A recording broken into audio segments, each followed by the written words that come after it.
Hello everyone, कैसे हैं आप सब। Welcome back to my channel. I hope आप सब अच्छे होंगे और अपने एग्जाम्स की तैयारी अच्छे से कर रहे होंगे। अगर आप किसी भी एग्ज़ाम की तैयारी कर रहे हैं और उसमें हिस्ट्री का पोर्शन पूछा जाता है तो ये क्लास आपके लिए हेल्पफुल रहने वाली है। यहाँ पर आज का हमारा टॉपिक हो जाएगा गुप्त वंश, और उसमें जो हम कर रहे हैं हम करेंगे समुद्रगुप्त और चंद्रगुप्त द्वितीय पर आधारित प्रश्न। अगर आप चैनल पर नए हैं और आपने अब तक वीडियो नहीं देखी है तो प्लीज़ जाइए चैनल को लाइक शेयर एंड सब्सक्राइब कीजिए और प्ले लिस्ट में जाकर सारी वीडियो देख लीजिए। चलिए देर न करते हुए आ जाते हैं आज के क्वेश्चन नंबर 1 पर। यहाँ पर दिया है निम्नलिखित में से किस गुप्त शासक ने सर्वप्रथम सिक्के जारी किए। तो गुप्त शासक कौन था जिसने सबसे पहले सिक्कों को जारी किया। ऑप्शन नंबर ए में दिया है चंद्रगुप्त प्रथम ने, घटोत्कच ने, समुद्रगुप्त ने, या ऑप्शन नंबर लास्ट में दे रखा है यहाँ पर श्रीगुप्त ने। यहाँ पर राइट आंसर हो जाएगा चंद्रगुप्त प्रथम ने। चंद्रगुप्त प्रथम ने गुप्त काल में सबसे पहले सिक्के जारी किए। तो यहाँ पर राइट आंसर है चंद्रगुप्त प्रथम।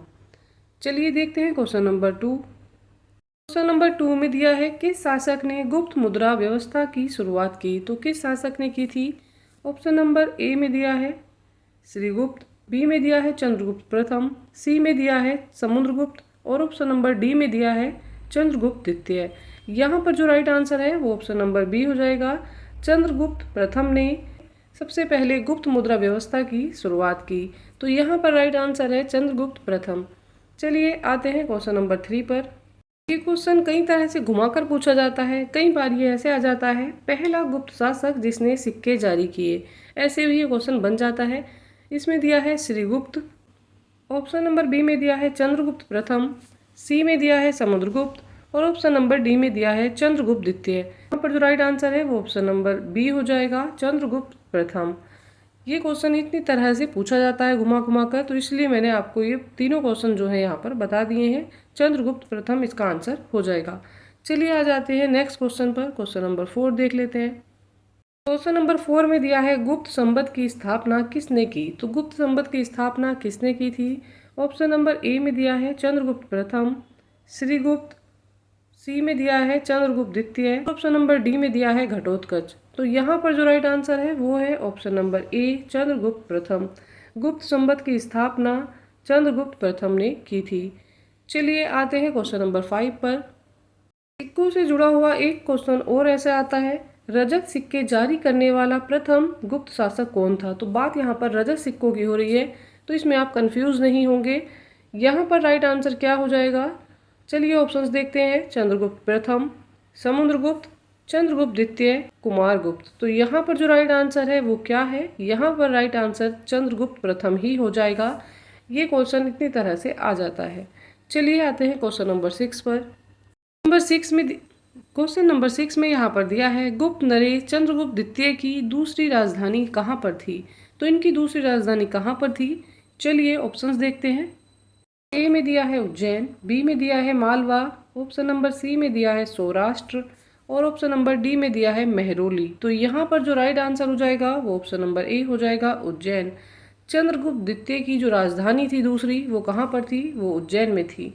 ऑप्शन नंबर ए यहाँ पर करेक्ट है। चलिए आते हैं नेक्स्ट पर।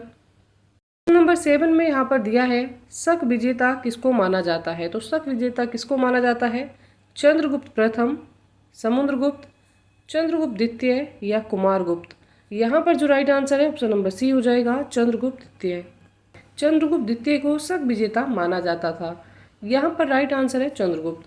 नंबर 8 में यहाँ पर दिया है शकों को प्रथम बार हराने का दावा किसने किया। तो किस गुप्त शासक ने पहले शकों को हराया। ऑप्शन नंबर ए में दिया है चंद्रगुप्त, बी में दिया है समुद्रगुप्त, और ऑप्शन नंबर सी में दिया है चंद्रगुप्त विक्रमादित्य, या ऑप्शन नंबर डी हर्ष।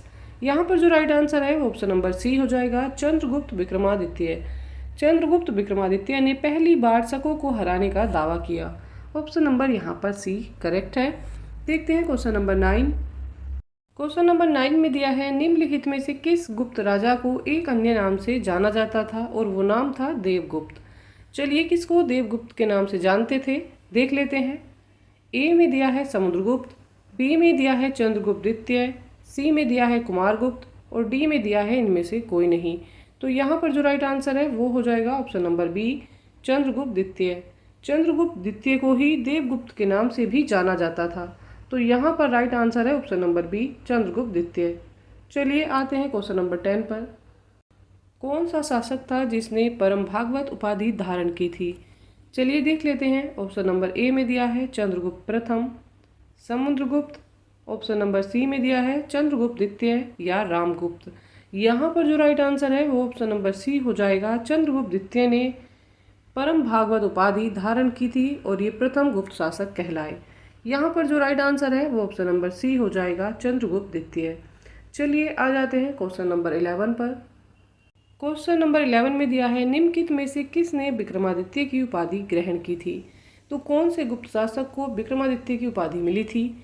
चलिए ऑप्शंस चेक कर लेते हैं।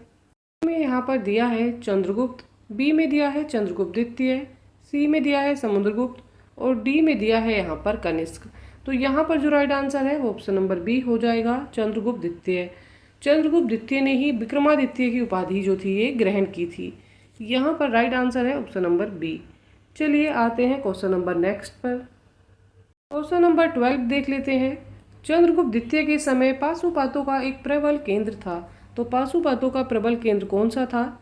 ऑप्शन नंबर ए में दिया है मथुरा, कौशाम्बी, सी में दिया है त्रिपुरी और डी में दिया है उदयगिरी। यहाँ पर जो राइट आंसर हो जाएगा वो ऑप्शन नंबर ए है, मथुरा।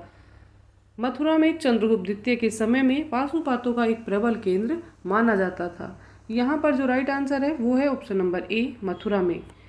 चलिए आते हैं क्वेश्चन नंबर 13 पर।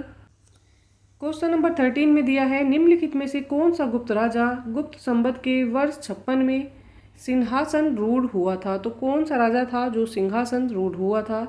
ऑप्शन नंबर ए में दिया है समुद्रगुप्त, बी में दिया है चंद्रगुप्त द्वितीय, सी में दिया है कुमारगुप्त और डी में यहाँ पर दिया है स्कंदगुप्त। यहाँ पर जो राइट आंसर हो जाएगा वो है ऑप्शन नंबर बी, चंद्रगुप्त। 56वें संवत में चंद्रगुप्त द्वितीय जो था ये शासन रूढ़ हो गया था। तो यहाँ पर जो राइट आंसर है वो है ऑप्शन नंबर बी, चंद्रगुप्त द्वितीय। चलिए देख लेते हैं क्वेश्चन नंबर 14 में क्या है।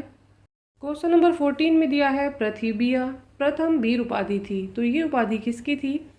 समुद्रगुप्त की, राजेंद्र प्रथम की, अमोघ वर्ष की या गोमती पुत्र सातकर्णी की। यहाँ पर जो राइट आंसर है ऑप्शन नंबर डी हो जाएगा, गोमती पुत्र सातकर्णी की।